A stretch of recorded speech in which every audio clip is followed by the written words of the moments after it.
তো স্বাগতম গাইজ মোৰ আজিৰ আন এটা ভিডিঅ'লৈ আশা কৰিছোঁ আপোনালোক সকলোৱে ভালে আছে। বৰ্তমান এতিয়া প্ৰায় দুপৰীয়া 2টা বাজিছে আৰু মই খাবলৈ লৈছোঁ আপোনাৰ এইটো গ্ৰীণ টি।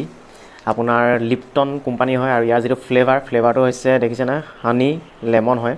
আৰু মই যিহেতু এইটো গৰম পানী আনি ল'লোঁ, তো গৰম পানী কাপ এতিয়া লোৱাৰ পাছত মই এইটো ইয়াত দিব লাগিব। এইটো চাওক জুবিয়াই দিলোঁ, আৰু এইটো জুবিয়াৰ পিছত আপোনাৰ 2 মিনিটমান সময়ত ৰাখি থৈ দিম, তাৰপাছত খাব পৰা যাব। আৰু ইয়াৰ এনেকুৱা পেকেট সৰু আপোনাৰ এটা বক্সত আপোনাৰ 50 পেকেট আহে এনেকুৱা। মই যিহেতু ফ্লিপকাৰ্টৰ পৰা এইটো অৰ্ডাৰ দিছিলোঁ। তো যিহেতু আপোনাৰ যি গ্ৰীণ টি খালে আমাৰ যি বডিত ভাল হয়, আমাৰ বডিৰ কাৰণে, আমাৰ স্কিনৰ কাৰণে, আমাৰ হাৰ্ট এইবিলাকৰ কাৰণে বহুতো কামত দিয়ে।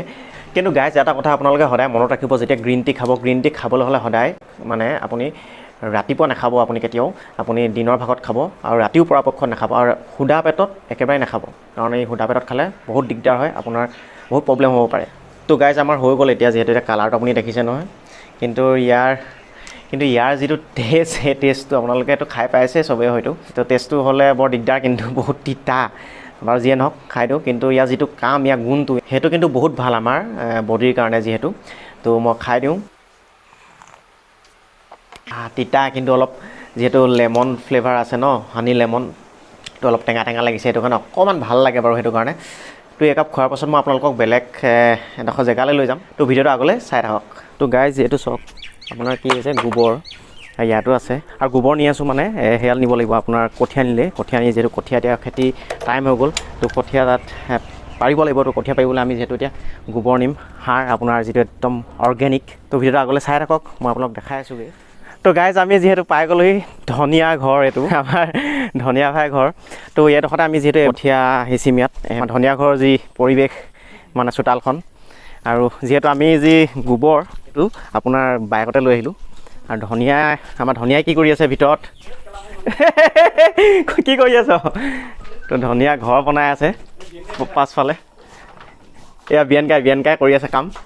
ধনিয়া চব ইয়ালৈ লৈ আহিলে নেকি? চব তো খানা পিনা বনোৱা এইবোৰ চব ইয়ালৈ লৈ আহিলে। তো গাইজ এতিয়া যিহেতু আমি সেইদিনাখন ইয়াত পেলাই গ'লোহি, ইয়াত যিহেতু আপোনাৰ গোবৰ কমকৈ লাহে কমকৈ আনি পেলাই আছোঁহি।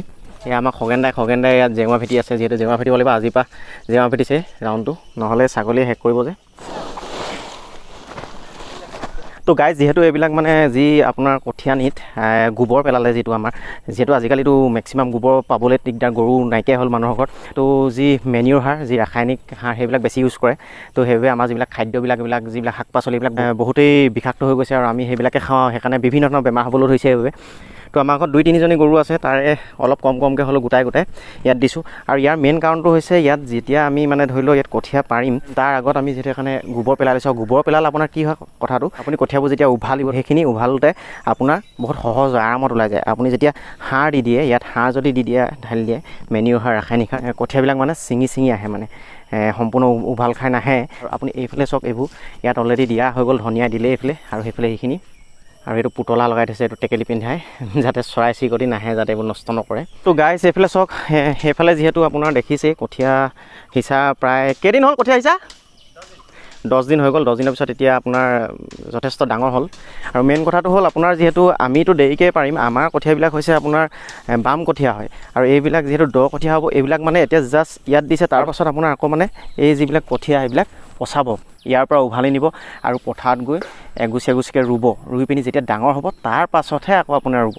তেতিয়া মানে আপোনাৰ যিটো এইটো সজালটো জল্দি ধৰে, আপোনাৰ গছজোপা সোনকালে ডাঙৰ হয়, আৰু যি উৎপাদন, সেই উৎপাদনটো আপোনাৰ যথেষ্ট বেছি দিয়ে। আৰু এইবিলাক হৈছে ৰঞ্জিত ধান হয়, ৰঞ্জিত ধানৰ কঠীয়া হয়। তো গাইজ যিহেতু এইবিলাক পচোৱা কঠীয়া, আৰু সেইবাবে আপোনাৰ এইখিনিতে আপুনি গম পায়নে, প্ৰায় 12-13 বিঘা ওপৰত ৰুব পাৰিব। কিন্তু আপোনাৰ যদি বাম কঠীয়া হয়, বাম কঠীয়া হ'লে আপোনাৰ মানে বেছি লাগে কঠীয়াটো। আৰু আপোনাৰ আমাৰ ইয়াত সাধাৰণতে ৰঞ্জিত, ছৈমাৰী, শালি, বৰা, আপোনাৰ প্ৰাণজিত এইবিলাক চলে। কিন্তু আপোনালোকৰ ঠাইত কি ৰুৱে ধান, সেইটো জনাব কমেণ্ট কৰি। আৰু এইফালে চাওক, এখন বিল হয়, জালভাই বিল। আৰু এই যিটো পুখুৰীটো দেখিছেনে, এইটো আৰু সেই আগলৈ সেইটো এটা পুখুৰী আছে, কিন্তু এইটো তাত ইফালে মানে বাউণ্ডেৰী নাই। তো এই পুখুৰীকেইটাত আপোনাৰ যেতিয়া আপোনাৰ শুকাই সিঁচিব হয়, তেতিয়া মাছ যথেষ্ট ওলায়, বহুত ডাঙৰ মাছ ওলায়। কাৰণ মানে আপোনাৰ নদী এইফালে দেখিছেনে, এইফালে ফাঁকে এইফালে আহি পানি ইয়াত আপোনাৰ মাছবোৰ গোট খাই, ইয়াত জেং জাবৰ গোটেই এইবিলাক পেলাই থৈ দিয়ে। তো গাইজ আৰু এবাৰ হাল বোৱাৰ পিছত, তাৰপাছত আমি আৰু কেইদিনমানৰ পিছত যিহেতু কঠীয়া সিঁচিব পাৰিম, তাৰপাছত আমি আকৌ কঠীয়া সিঁচাৰ পিছত এনেকৈ ডাঙৰ হ'ব, ডাঙৰ হোৱাৰ পাছত পথাৰত গৈ আমি যিহেতু ৰুব পাৰিম। তো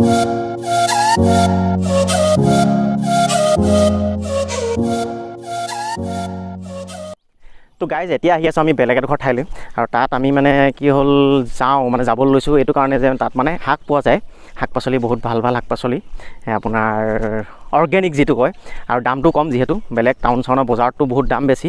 তো মানুহৰ ঘৰত যিটো লগাইছে তো বাৰীত, তো তেওঁলোকৰ তাৰপৰা আনিবলৈ যাওঁ শাক পাচলি। তো গাইজ পাই গ'লোহি, এইখনে হৈছে সেইখন আপোনাৰ যি সেউজীয়া শাক পাচলি দেখাই আছোঁ আপোনাৰ ভিতৰত কি কি আছে। আপোনাৰ একদম কেঁচা কেঁচা পূৰা ফ্ৰেছ। এই কচু লগাইছে ন? জিকা আছে, কুন্দুলি আছে, তৰি আছে, আমাৰ ধনিয়া বাই কি ছিঙি আছে? কুন্দুলি, এজোপা কুন্দুলি গছ। তো এইবিলাকে জিকা আৰু গাইজ এইবিলাক হৈছে তৰি। আৰু এইফালে কাষত দেখিছে এইবোৰ বেঙেনা গছ, বেঙেনাও লাগিছে সৰু সৰুকৈ। আৰু এইবিলাক যিমান আছে আপোনাৰ যিবোৰ এইবোৰ আপোনাৰ শাক পাচলিবিলাক পূৰা অৰ্গেনিক হয়, যিহেতু আপোনাৰ গৰু গোবৰ দি পানি আপুনি ধুনীয়া মানে এইবিলাক কৰিছে ধুনীয়াকৈ। তো বেছি ডাঙৰ নহয় বাৰীখন, সৰু, কিন্তু ইয়াত যিখিনি আপোনাৰ শাক পাচলি এইখিনি বহুতেই ভাল। আৰু সেনেকুৱাবিলাক শাক পাচলি আচলতে আমি খাব লাগে, কাৰণ আজিকালিতো গম পায়েই চব ৰাসায়নিক সাৰ দি গোটেই যিবিলাক শাক পাচলি বৰবাদ কৰি দিছে। আৰু গাঁৱৰ এইবিলাক ফ্ৰেছ শাক পাচলি ডাইৰেক্ট ইয়াৰ পৰা ছিঙিম, নিম আৰু খাব পাৰিম।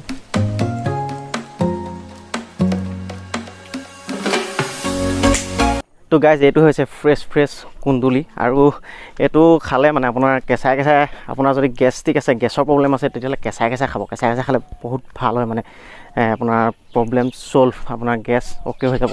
এইটো খাব লাগে কেঁচাই কেঁচাই। তো গাইজ ছিঙি হৈ গ'ল যিহেতু, আৰু এইবিলাকেই হৈছে গাঁৱৰ ফ্ৰেছ শাক। তো আজিলৈ গাইজ ভিডিঅ'টো ইমানেই। তো গাইজ ভিডিঅ'টো চাই কেনে পালে জনাব। ভিডিঅ'টো চাই যদি ভাল লাগিল তেতিয়াহ'লে লাইক কৰি দিব, আৰু আপুনি যদি চেনেলটো ছাবস্ক্ৰাইব কৰা নাই তেতিয়াহ'লে ছাবস্ক্ৰাইব কৰি দিব নাপাহৰিব। বাই বাই, টেক কেয়াৰ, পুনৰ লগ পাম।